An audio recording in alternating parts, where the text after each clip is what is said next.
Well, Zerk, thank you so much for joining us, and thank you everyone who's tuning in from YouTube or Telegram or X or wherever you're tuning in from. It's good to have you, man, and it's good to chat with you for the first time because I've listened to a bunch of your spaces on X.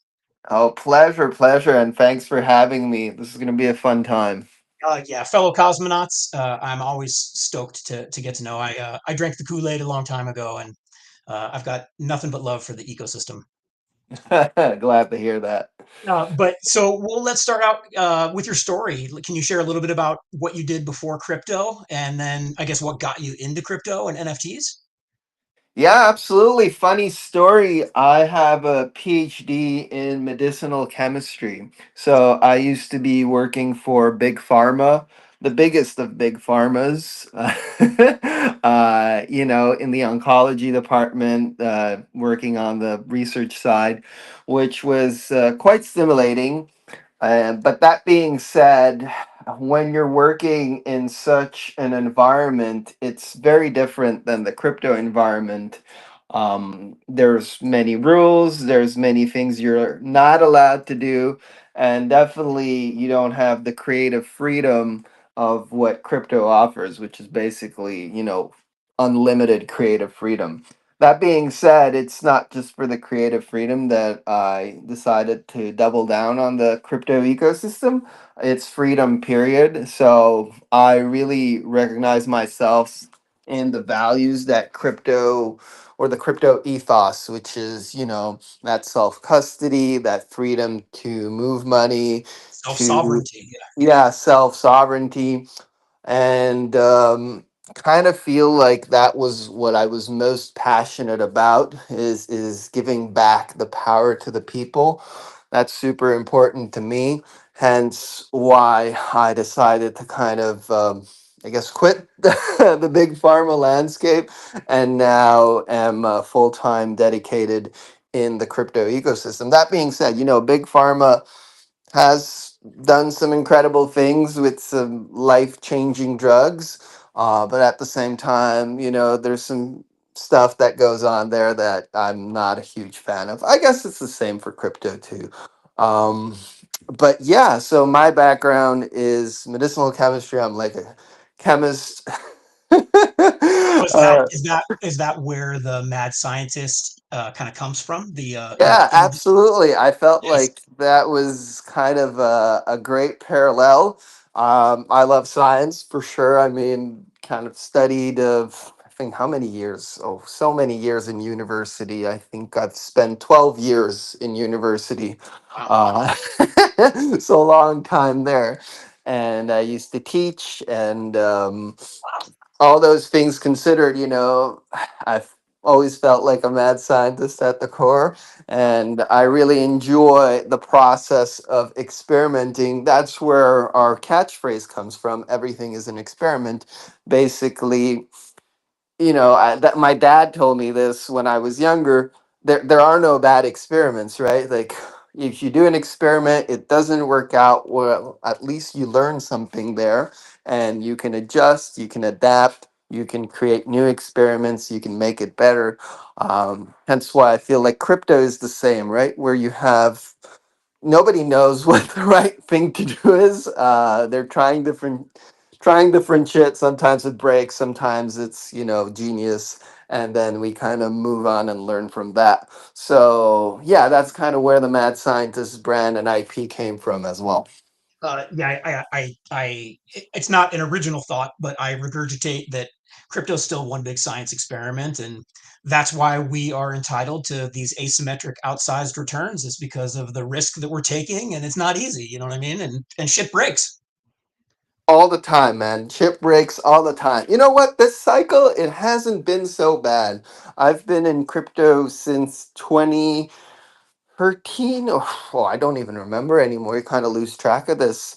But not full time, right? Like the full time thing, I think it started probably 5 years ago, and really got involved with an NFT project on in within the Cosmos on the Terra ecosystem of all chains, right?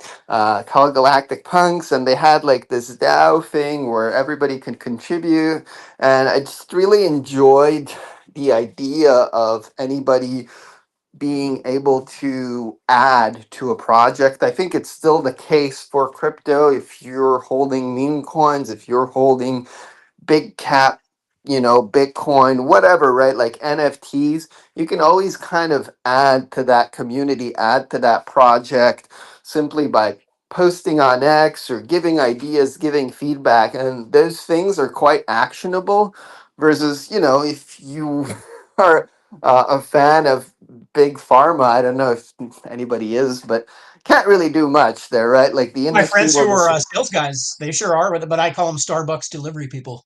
Oh yeah, the sales reps are one of the they're quite incredible. I feel like if they pivot to NFTs or memes, they would be like I would put my money on them because there's nobody that's more charismatic than those sales reps. They Well, have especially the ladies in that uh, industry uh, are killers.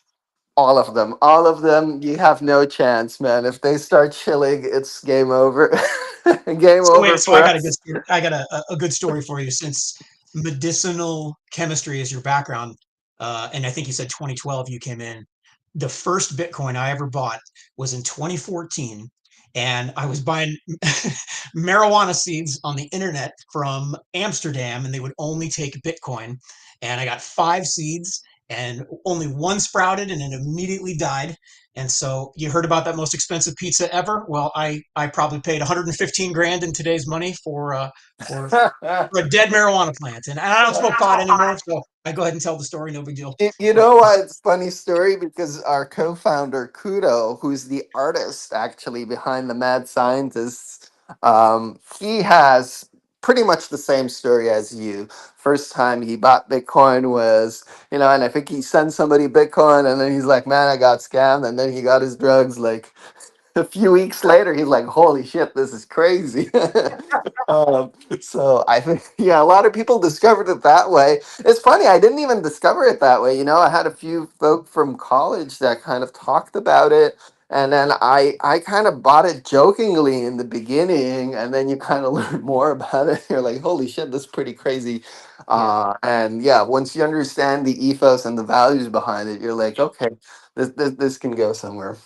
yeah. So I come from traditional finance. I used to manage retirement funds for people. I was a CFP, and after '08, I kind of went down the a little bit of a conspiracy theory rabbit hole, and then was introduced to gold and silver and precious metals, and went down that rabbit hole, and then naturally it leads to Bitcoin, and there you go. That's how I came in.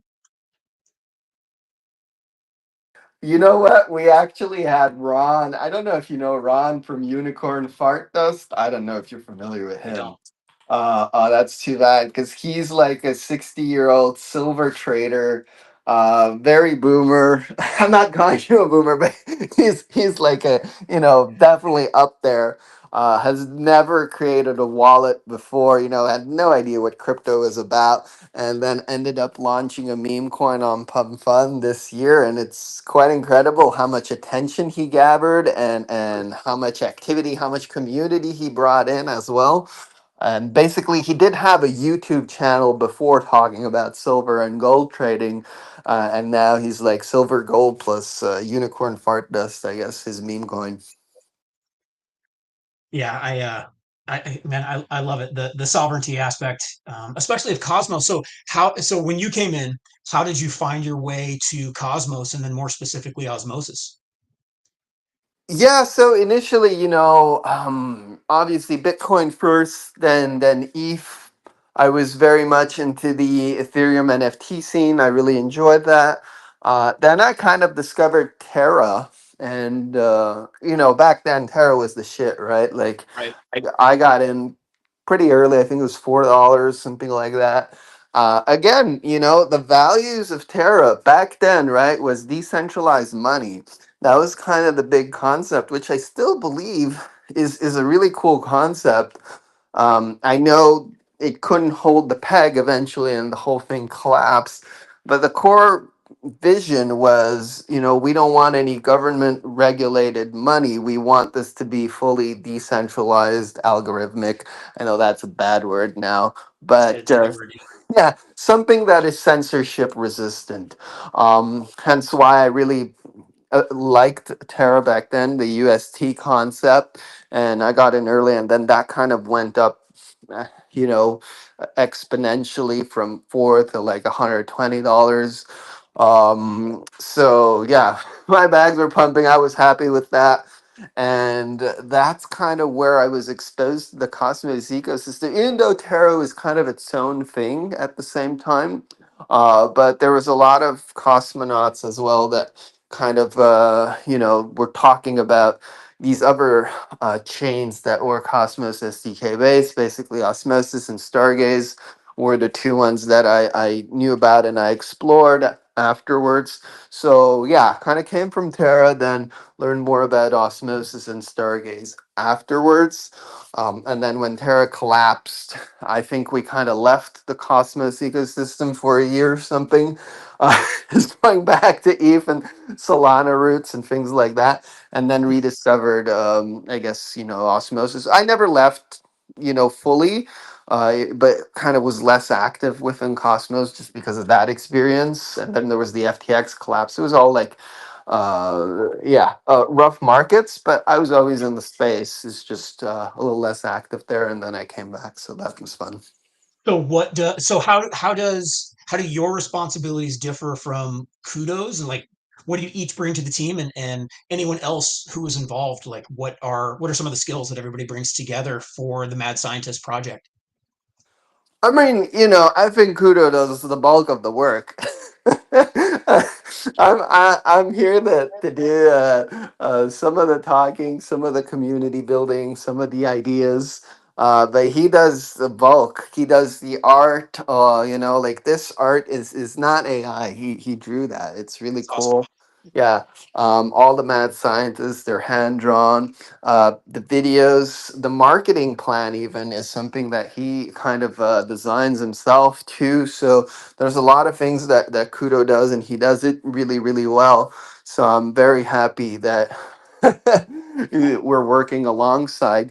I do more of the community management, the spaces, and kind of the general direction of the project. So yeah, you see me talking, you see me on Discord. A lot of those things that I'm involved in. New business development partnerships as well. I think they call it BDSM. Is the yeah business development social media. You I do know. the exact same thing. Eric runs our tech, and if it wasn't for Eric, Atlas staking would not exist. And so I get it. I get it. So have you guys rubbed elbows with Chris and Max from Spice Agents on Akash? We have not, and you know what? I think somebody was organizing a space, and then I don't know what happened there. Like we're usually good. I guess I thought we'd have some sort of space, but then I never, or maybe it's me. I don't want to put it on anyone here. I gotta rekindle that fire, uh, and get I would love to something make an going with them. introduction, but what made me think of that was Chris hand draw, or maybe he uses like Adobe Illustrator, but it's not AI that does the Spice Agents, just like it's not AI that does the Mad Scientists. And these days, I think that means something, you know. It's funny, right? Like back then, nobody would even ask that question. I guess a year ago it wasn't as popular, but or maybe a little longer than that. But nowadays, any project that launches is like, well, maybe this was AI, right? Like the AI has gotten so good. We That's even gave a guide to our NFT holders on how to create mad scientist art with AI. You could feed it with some of the art pieces that Kudo did, and then yeah, and then people start creating, lots of mad scientist art, like pixel style, and they're scientists. It's super cool. It's super fun, right? Like it's important that people have fun too. You don't have to be too purist about art. I feel like it's, as long as the emotion is there, as long as people are having fun and smiling when they see something visually that appeals to them, then it's cool, man. It doesn't, but again, like, yeah, if it's, you do, I feel there's more value to original hand drawn artwork than AI. And I think that's what the industry and the market says too. So, right. So how would you describe Mad Scientist to someone who isn't familiar with the project? And I like would what say, and I guess let me follow that up. I'm sorry to interrupt you. You know, NFTs, there's a shitload. And so, differentiating one project being different from another matters. And so I guess in addition to describing the project, how are Mad Scientists or how is the Mad Scientist project different from other NFT projects that are out there? yeah, we are the first. I guess if we start with the differentiators, we are the first NFT project on Osmosis. Basically, this was a first for a long time. I think almost a year before another NFT project minted on Osmosis. So we align very closely with the Osmosis slash Polaris team. So if you're looking for something that represents the ethos of Osmosis, of allowing you to trade across chains freely, then I feel like Mad Scientist is a great collection. We have the original and unique IP of Mad Scientists. I mean, yes, there's many NFTs, but not everybody puts as much time and effort as we do in the art and the branding that is around Mad Scientist. I think that's important if you're considering the growth of a project. So things that are, I don't want to call them copies, but derivative art is kind of doesn't go as far, in my opinion, than something that is original and fresh and has like a brand appeal. So to me, that's super important. Our community is the loudest, I feel, and the most active on It is chain. for sure. Yeah. Yeah. On chain and off chain, we've had several competitions within the Cosmos. I mean, of course, not going to compare it to some of the bigger players on other chains, but within the Cosmos, I feel like we have done very well through numerous competitions. Whenever there's like a community engagement thing, if it's off chain, we're going to be super loud. And if it's on chain, we're going to have people that are going to be clicking the buttons and really participating super actively. So I'm very proud of the community building that we have done, and I want to shout out to Trendy as well, who's part of the core team. He's like you know the community builder from the Mad Scientist core team, and he's been really incredible at doing that, coordinating with yeah, and I being in the trenches all the time. So from that sense, basically, first NFT on Osmosis, original branding and IP and art, amazing community. And lastly, we're not afraid to experiment. So we tried a lot of different shit, and some of it is very unique in the space, first in space, I would say, oftentimes. So our mint was done in a very unique way. We're very big on the NFT fi concept. So we do run a validator. We do use our royalties to buy back scientists, all these kind of like more Love that. crypto, yeah, more crypto style rev share strategies. Uh, we do like to experiment with that and adopt them. So, and we're open to kind of doing weird, quirky things. We had a mini hackathon a couple of weeks ago. We had people doing chalk art in their street and creating like like weird mad scientist art with chalk. There's lots of things that we do that are perhaps a little strange, but also our community likes it. It's fun. It's engaging. Hence that kind of represents our DNA. So, getting back to NFT fi, which I think is kind of a new term, is that why you chose Osmosis, or maybe why did you choose Osmosis, and what the hell is NFT fi? Yeah, yeah. We felt like there's a couple of things that worked really well with the osmosis chain. So one, we kind of talked about the science background, and I feel like the osmosis website, the whole kind of osmosis, the word osmosis is quite a scientific word. Hence, I feel like scientists is definitely the collection for the osmosis blockchain. To me, that makes a lot of sense. Yeah, I agree. Um, so one from kind of an IP side and an art side, it made a lot of sense to be on Osmosis. But two, yes, NFT file.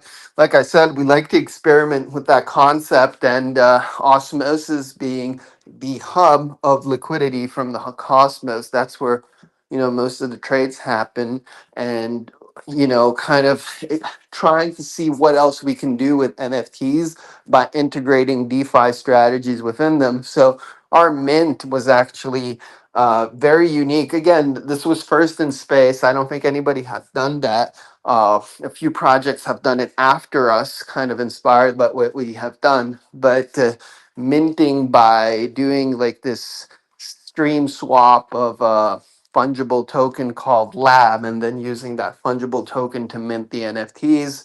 We also actually have a liquid stake derivative called Osmo, which generates yield, and that kind of is used to buy back Lab and a validator as well, which I think is quite high in the active set on Osmosis.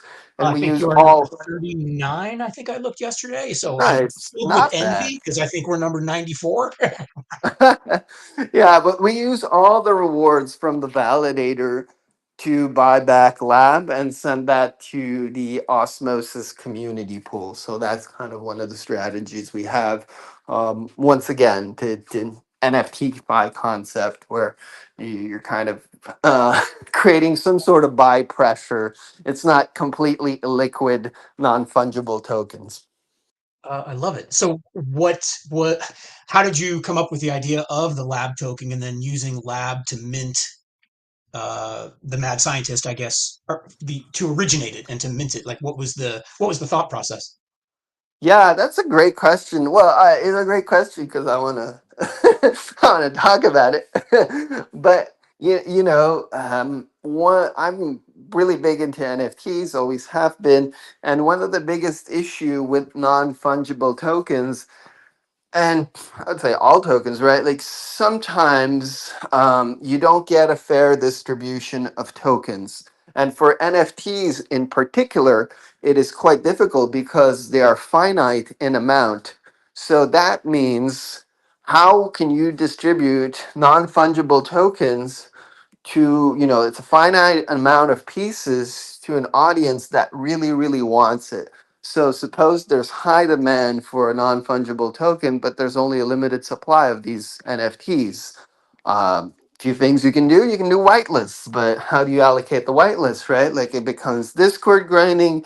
It becomes you give it to some friends and not others for XYZ reason, right? Like there's no real good reason why you you would give somebody a whitelist and the other person not. It becomes like tricky. Okay, so whitelist out of the way. Well, then, okay, let's do a stealth mint. Well, stealth mint, again, it's like some people are aware of it, and others were just on vacation that day, so sucks for them. They can't get that non-fungible token because they weren't online 24/7. So Right.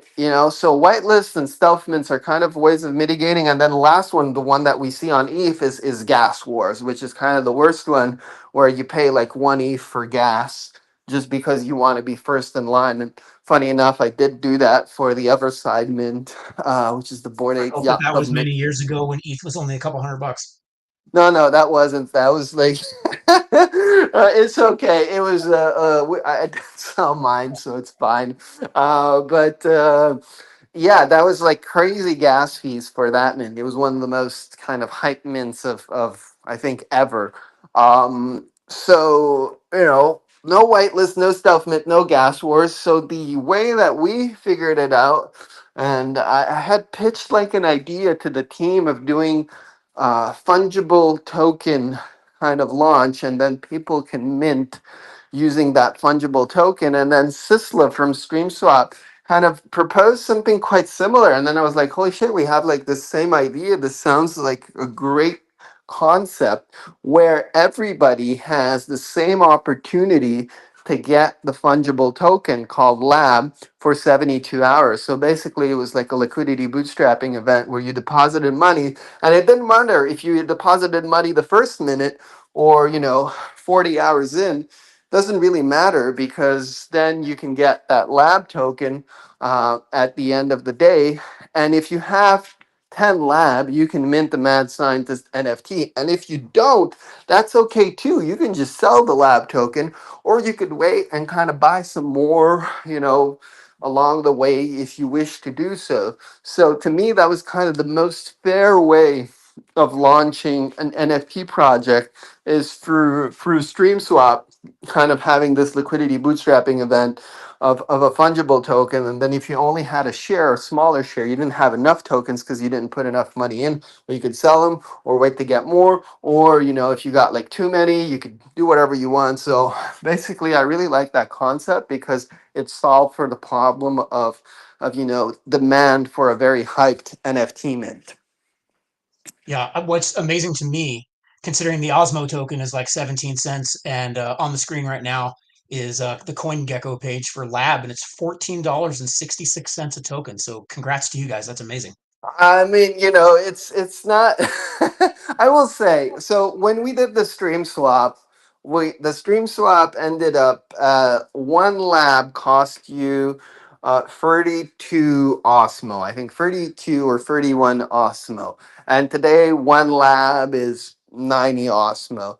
So you did a 3x on Osmo, but when we did that, Osmo did like minus 80%, so you'd still be down. But still, we held up pretty well versus the Osmo token. Because, this token, again, just to bring back that mini NFT-fi concept, this token is fully deflationary. So once people use 10 Lab to mint the Mad Scientist, that is removed from circulation forever. And we're at, I think, 90% minted of Mad Scientist. Wow, So yeah. yeah, the full collection will never be minted because there's some labs stuck in liquidity pools, and some people just want to hold the lab token. They'd rather hold that than mint a JPEG, and that's cool too. That's kind of a different approach. So yeah, the token is very deflationary. Plus, we have the validator buying it, the liquid stake derivative buying it, and the royalties buying it. So there's like some buy pressure to it, plus the fact that it's deflationary. I like the tokenomics on Lab. I guess once we get a mini Cosmos season, I could definitely see that going up quite quickly because it won't require much buy pressure and there's not much sell pressure. So, but that's just me shilling. No, no, hey man, I love it. So staying on the topic of like NFT fi, I know that you guys have a DAO on DAO. As a matter of fact, let me throw it up on the screen. Uh, am I correct or not that you can stake? Can you stake a mad scientist, or do you stake the lab? Like, Yeah. how do you participate in the DAO? Yeah. So basically, how it works, you have to actually stake two mad scientists, and that's for we're working with the Backbone. They're the managers of this liquid stake derivative, and for their compliance reasons, you need to be staking two mad scientists on the DAO, and that will be giving you like a drip of lab back. So that's one way of doing it. But I think more importantly, uh, the DAO has the LP.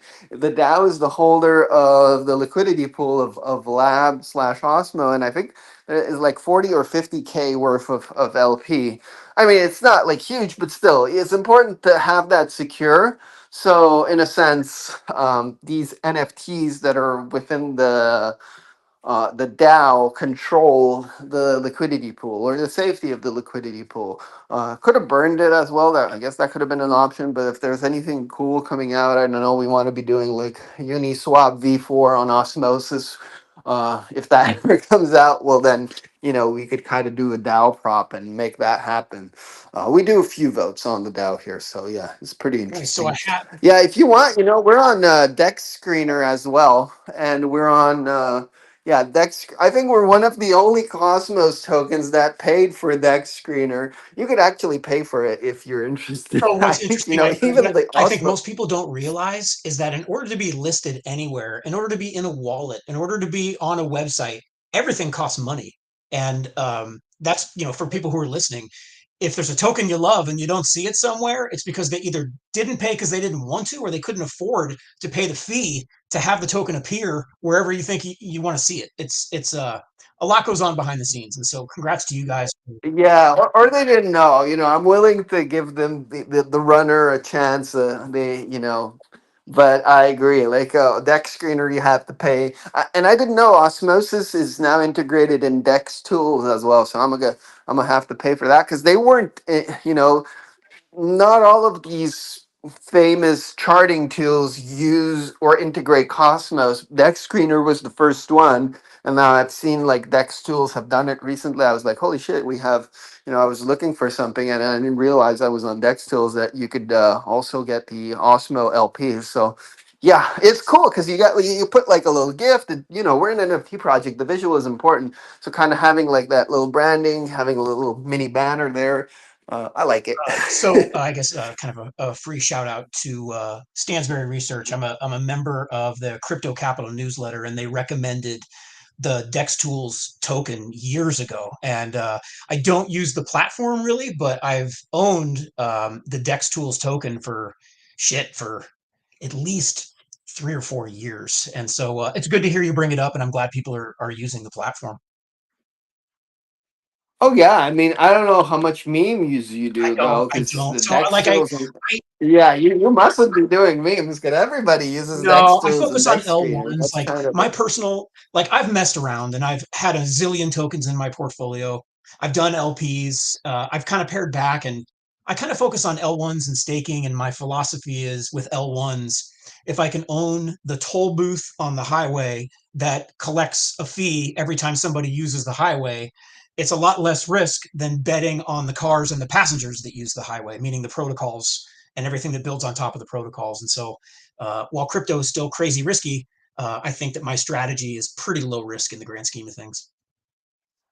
Oh yeah, I agree. I'm telling you that, and most of my portfolios, of course, it's in L1s, right? But I like to have fun too, and when it's totally gambling, right? Like let's agree to describe this as what it is, which is gambling. But I do enjoy it, and yeah, so I do use Dex Tools, Dex Screener, and big fan of, I guess, Pump Fun. I know not everybody's a fan, but I do enjoy it. And you could get the Pump token, right? Like they get the rev share. It's doing really well too. So Nice.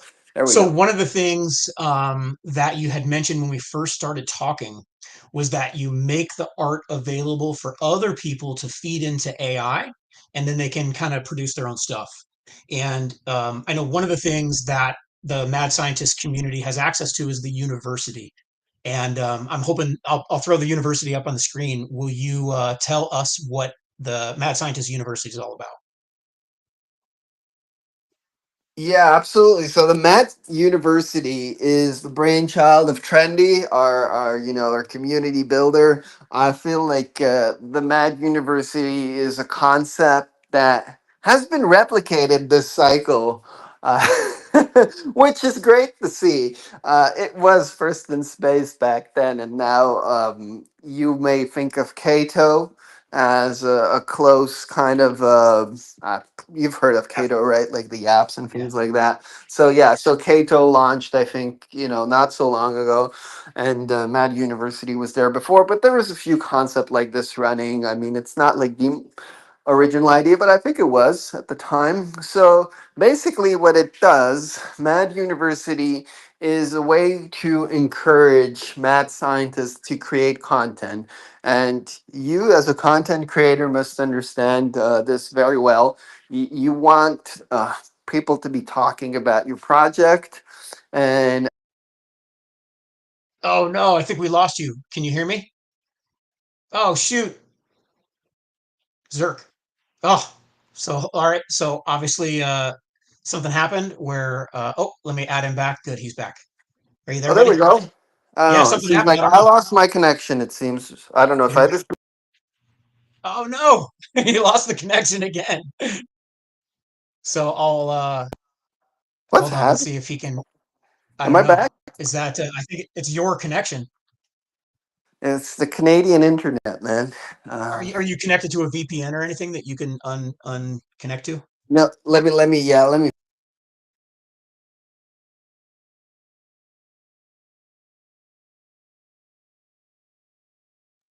He'll be back. Here he is again.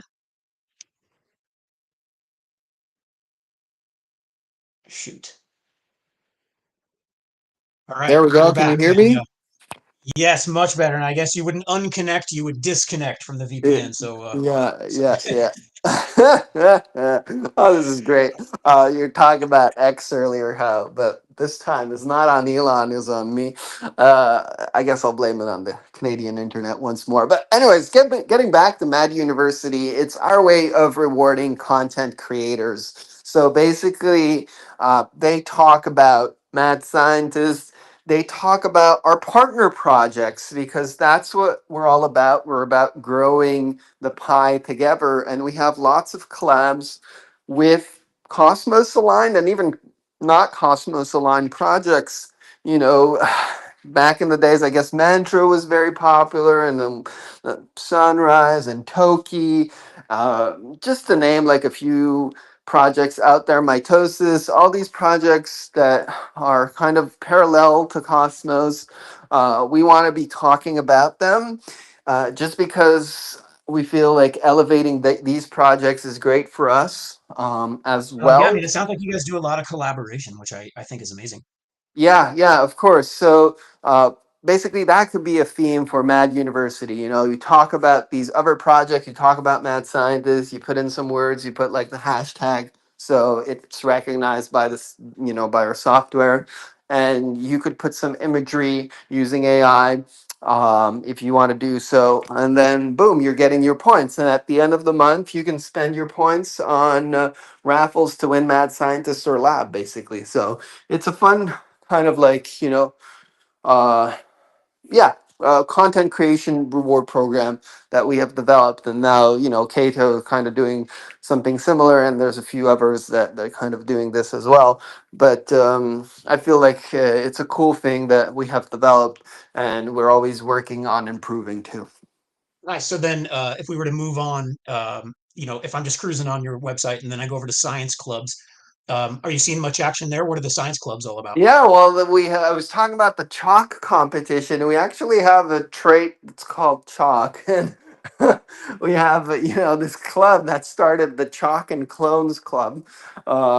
So basically, what it is, Science Club is, you know, these sub communities. I think they call them back then, or sub DAOs, if you want to use that. So they're like a subset of mad scientists that have certain traits, and you know, Ah, some people, yeah, some people like to, you know, within an NFT project that's already niche, kind of having like a smaller group, because we are a big collection. There's, you know, multiple people. Sometimes you have your interests align with a few of them, hence you start your own kind of science club, or where you have like a similar trait. We have like a you know, we have, yeah. So there's a mouse club. There's like a brain club. There's a, you know, ape club. So like different traits have different. Yeah, so basically clubs, and I mean, you could be part of multiple clubs if you want to be doing that. The Red Ruby Rebels. So yeah, these clubs, they throw initiatives out. I think the one's called Red Planet as well. They do giveaways for their club members. So it's more, you know, community led initiatives like the chalk contest. Again, they kind of pitched the idea, which is sponsored the prizes. But it's cool to see community participation, and from these clubs kind of creating some, you know, fun web free, or even not web free, just engaging events for the people to participate in. so for someone who involved, where should they start when it comes to mad scientists? Yeah, I mean, you should jump on our spaces, jump in the Discord, chat with a few folk, you know, get to know the people. If you like it, then absolutely would recommend that you can join the Discord for like as little as point 0.1 lab. I think is like $1.4. That's the advantage of having a fungible token, by the way, is the fact that you don't have to buy a full man scientist. Is the, you know, they go for like 100, but like these fungible tokens is like you can get like a fraction, and you can still be part of pretty much everything. You can be part of the Mad University. You could be part of, you know, the Discord, and we ran lots of giveaways and things like that. So it's pretty cool. So just with a little lab, you can join. And that being said, we do have some really great write ups as well. I'm a Shil Unoya who wrote, like, I don't know if you're on Osmosis forums. I know not a lot of people are on Osmosis forums, but it's I on. get their email when there are new topics and stuff, and I usually click through to check them out, but I don't actively participate too much. Yeah, so well, we post like these really great recaps, or she posts these really great recaps of everything that we have done in the past month. And it's like a good read, like it's a good like 10-minute read of everything, all the spaces we ran, all the um different shit we tried, all the experiments and so on. So I think it's worth to check out those in the Osmosis forums. And we're always trying to expand as well. Like I think I talked to you about this earlier. Like we're very heavy on X, and now we expanded to the Osmosis forums. But maybe we're gonna get, I don't know if it's Reddit or YouTube or podcast format, just to kind of share a little more of the lore of Mad Scientists. So, and you know what I'll do? So, I guess I'll do a little free shield here myself. So, we as an Osmosis validator are giving away some Mad Scientist NFTs for people who stake or redelegate 10,000 Osmo to us. And I know that sounds like a ton, but it's like 1,700 bucks at the end of the day. But what I want to do is show whoever is listening the secondary market on Stargaze. So, if you are looking at your screen right now, one way to get involved is to just buy from the secondary market if you're not going to mint. And there are plenty of Mad Scientist NFTs to go around. And so I think Stargaze is such a cool protocol. And so I thought I would just show it. Yeah, absolutely. Yeah, do check them out on Stargaze. I do enjoy their marketplace too, with all the drama that's been going around. I know. I wish so badly that they would have merged with the Cosmos Hub. I think that was a lost opportunity for everybody, but it is what it is, man. And maybe it'll come back around. Who knows? Yeah, you know what? I was chatting with the team, and they kind of reassured me, and I believe them that the Stargaze marketplace will live on. I feel like the product is finished, and not not in a bad way, like finished. You know, like the product is complete. The Yeah, product yeah. is done. They don't need to add more features to it. To me, it does what it's supposed to do perfectly, which is you can buy NFTs, you can sell NFTs. There's even like way more features than some of the ETH marketplaces that I've seen. So it's very complete. And to me, I don't see why, I kind of understand Shane leaving, right? Like there's a revenue generation and all those things, but just to kind of make a short story, like at this point, just run minimal infra for it to survive, and people will continue trading NFTs because it works. So yeah, I wouldn't add anything on top of it. I think they want to be expanding to other chains and things like that. That could be an interesting avenue. But they did an Have you amazing heard job, and yeah, they fulfilled Have you their heard any promises. rumblings? Have you heard any rumblings of them merging with Osmosis? So on the Osmosis protocol, you can buy and sell and swap NFTs. Y- y- you know, um, okay, I'm gonna put it as honestly as I can put it. I would not Please, recommend them to do that. is that right? How come? And educate me because to me it sounds like it makes sense. So school me. For the simple fact that there's not enough volume on Osmosis for them to, expand. Everybody on Osmosis already using Stargaze. Everybody within the Cosmos knows how to buy an NFT in Stargaze. Like it's quite simple. IBC, the stars, boom, you buy it there, boom, it's done. Everybody knows. Like it's been a long time that marketplace is there. We've shilled them a lot. Everybody has shilled them. So they have the Cosmos ecosystem locked in. That to me is complete. Like I mentioned, they're done. Um, it's good, it's chill. If they are to expand, I would recommend they expand on a chain that is very, very, how can a chain that is hot, if I can use that term, that is coming up. Things like, I have shilled them so hard, Hyperliquid a year ago, and maybe they weren't ready for that ETH bridge. But if they would have deployed there, they would have captured so much money on Hyperliquid. But there's new chains popping up all the time, right? Sure. Like, yeah, and they, or some sort of angle that is more artist focused or denomination focused. Or like there's Mega Eve coming up. There's Monad.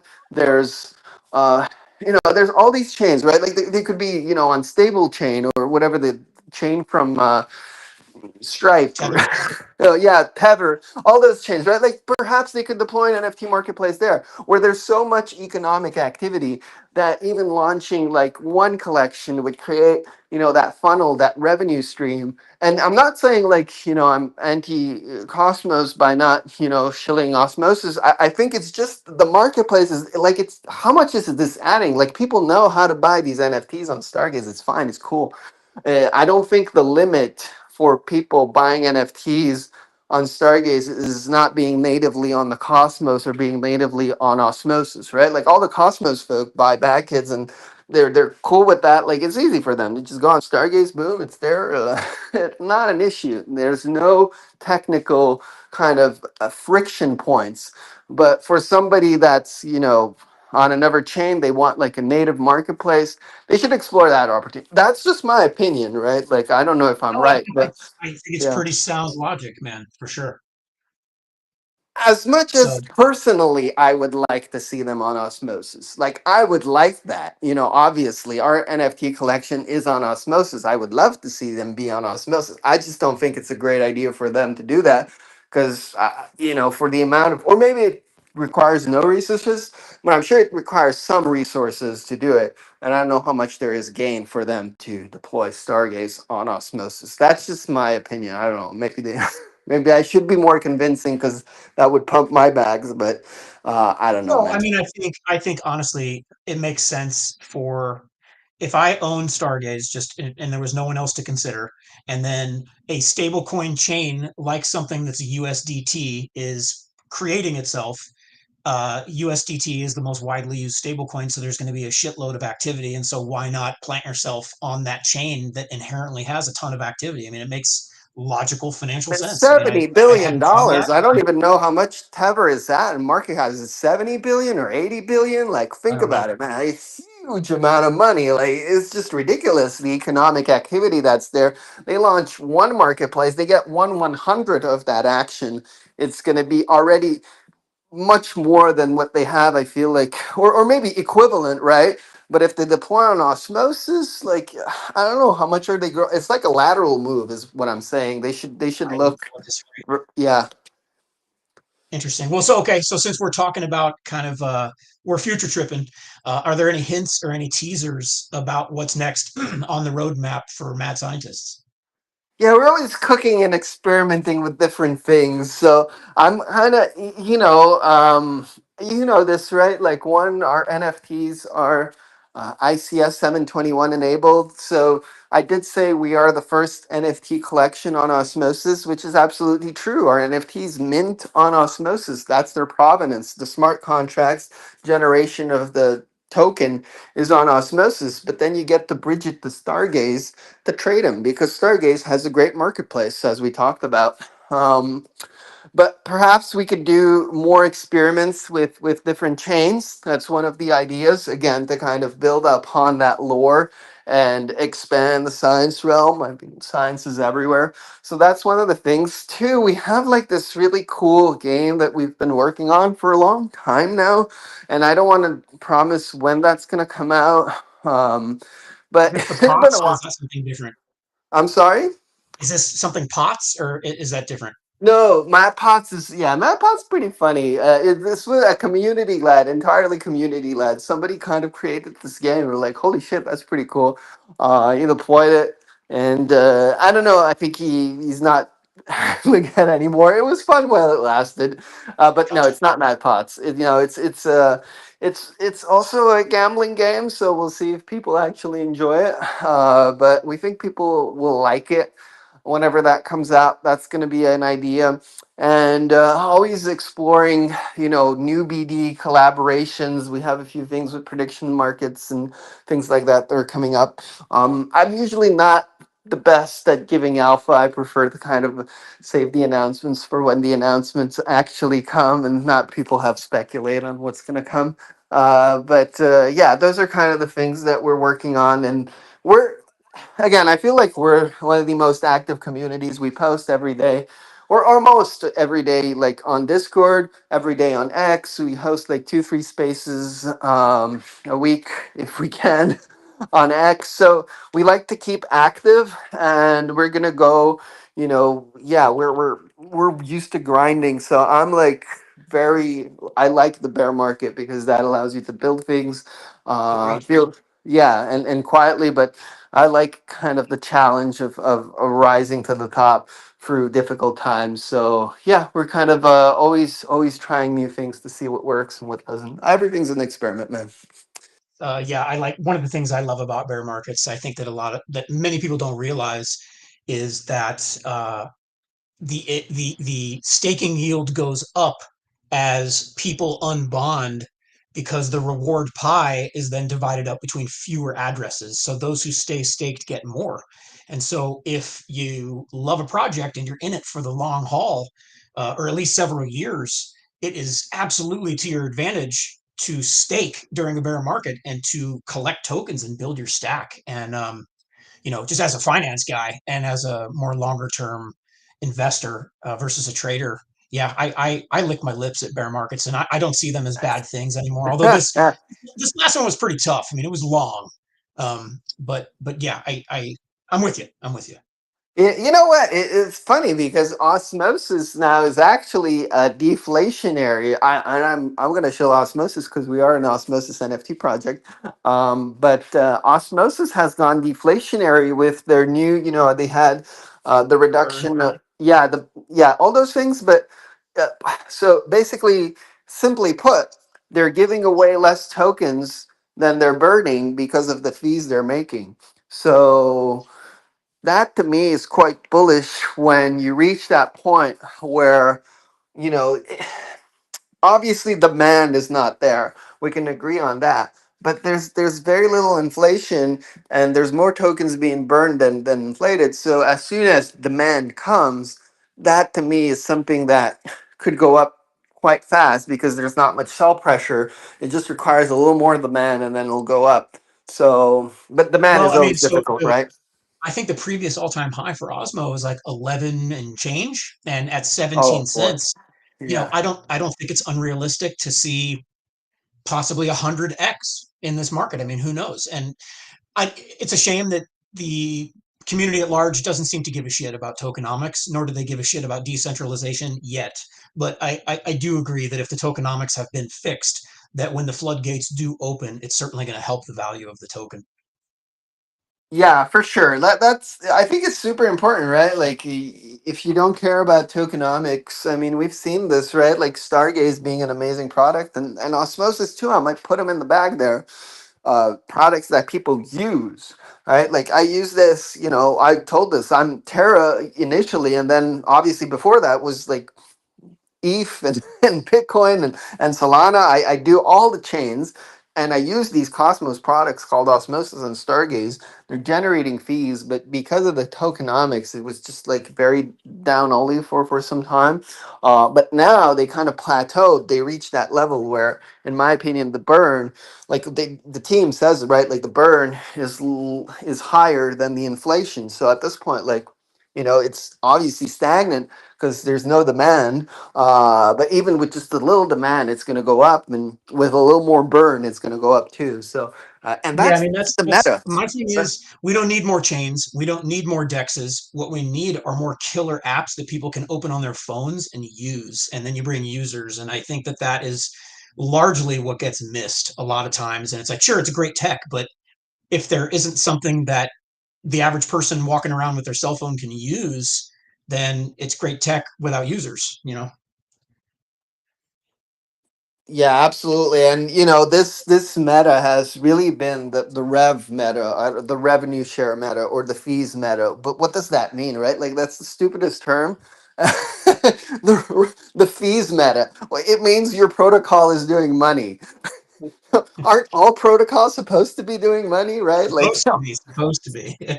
right, like this is the meta, is your protocol is being used enough that that it can sustain its token price and it can buy back. So that's why, Hyperliquid and Pump and Ethena and I guess, all of these protocols are doing so well is because they are making so much money and then they're buying back their tokens. Why are they making so much money? Is because people like the product. People are using the product. So if they're using the product, then it goes up. If they're not using the product because there's no product to use and it's just tech, like you mentioned, and number doesn't really go up. It's just like pure speculation. It's almost like meme coin speculation, no utility or no real value. You're kind of coding on this tech utility that doesn't really bring value. So, agree with you, man. Agree with you. And I can't believe it took so long for people to understand that revenue or fees meta is a meta. But yeah, I'm hoping, like, we talking about osmosis, might as well bring it back. I really love Polaris. I don't know if you tried Polaris. I feel like it Yes. solves. Yeah. As a DGen, I use it all the time because I jump from chains to chain so often. So I really hope like that captures market share, right? Like there, Well, and I mean, but is the Polaris so as osmosis validators, I know there's question, will Polaris fees benefit the osmosis stakers in any way? And so I'm really curious to see what the team does with that. Oh, the team said yes. I mean, you can put me. This is recorded, and this is from my understanding. I kind of already have this quote from Sonny. I don't remember exactly how he worded it, but he said it on an X space, and basically, once Polaris gets enough traction, enough adoption, they enable fees, and then those fees will be used to buy back Osmo, basically. So if you're long Polaris, you're long Osmo. So you kind of want to see the adoption of Polaris grow as much as you can. And again, maybe they might change that because it's not written on paper, right? It's something that we got from a Spaces. But I feel like it would make sense to do that. They've always said there's not going to be like a Polaris token, so if they do integrate enough fees, right, like people are going to be expecting that, and that's what they said on Space too, that it's going to I mean, I benefit. think like your validator buying back Lab, if Polaris can buy back Osmo, I think it makes all the sense in the world. Right, But right. so we're coming up on an hour, and as I mentioned when we were chatting beforehand, no matter how entertaining you and I think we are, I think an hour is kind of the limit of people's attention. So I'm hoping we can end on like a speed round of like 10 questions, if you don't mind. I'd like to blast some questions at you and just I told you, man. I told you there was a lot of questions. I don't know if we're going to be able to go through them, but oh, let's this try is this. this is fast. This is fast. You just tell me the very first word that comes to mind. Are you ready? First question: Coke or Pepsi? Coke, by far, not even close. Same. Coffee or tea? Coffee. Cats or dogs? Dogs, by far, not even close. Phone call or text message? A phone call. Netflix or YouTube? On Netflix. Pizza or burger? Oh, that's a hard one, man. I don't know. Both. I can't choose. I can't. I really love both. How about physical book or ebook? uh, X. Okay. Action or comedy? Comedy for sure. Rock and roll or hip hop? I like all of it. Same. So both. Morning person or night owl? More night owl. Sitting on the beach or camping in the mountains? Beach. Yeah. Uh, How the, about a the, big party or a small get together? small get together for sure. That's Yeah, way more same. intimate. How about last question? Road trip with friends or romantic getaway with significant other? Oh boy. Well, a romantic giveaway. Getaway. I hope I don't get. But I do like my friends too. But if I had the choice, I have kids, man. I have kids, so I kind of try to Same. get poly. How old are your kids? 4, and my daughter just turned 7. So Gotcha. Yes, mine are 16 and about 13. So I think I'm a little old. I'm a grandpa. I'm 50, and Eric, my partner's 56. So we're the old dudes here in crypto. I mean, it's But never you're never too old to teach somebody a new trick, right? As they say, I'm quite old too. I feel for the space. So many Zoomers here. It's nice to connect with somebody that has children. Man, stick around so we can just BS and close out, just me and you, where we're not live streaming. But thank you to everyone who tuned in. Zerk, thank you so much for joining. Do you have any closing thoughts or closing words for anybody before I end the stream? Yeah, for y'all, man. Thanks so much for one, hosting us on the space, two, sweeping some scientists. Go stake with their validator, Atlas Staking. Thank you. Yeah, go stake with them. I don't mind. We have a validator. Go redelegate 10K Osmo. You'll get a Mad Scientist, man. It's a pretty cool deal. I feel if you're already staking, why not get that NFT? To me, it's definitely worth it. And really appreciate you guys kind of trying to elevate the space. I love content creators within the cosmos or educators in crypto as a whole. So keep on doing it. You guys are doing an amazing job. So appreciate your guys' time too.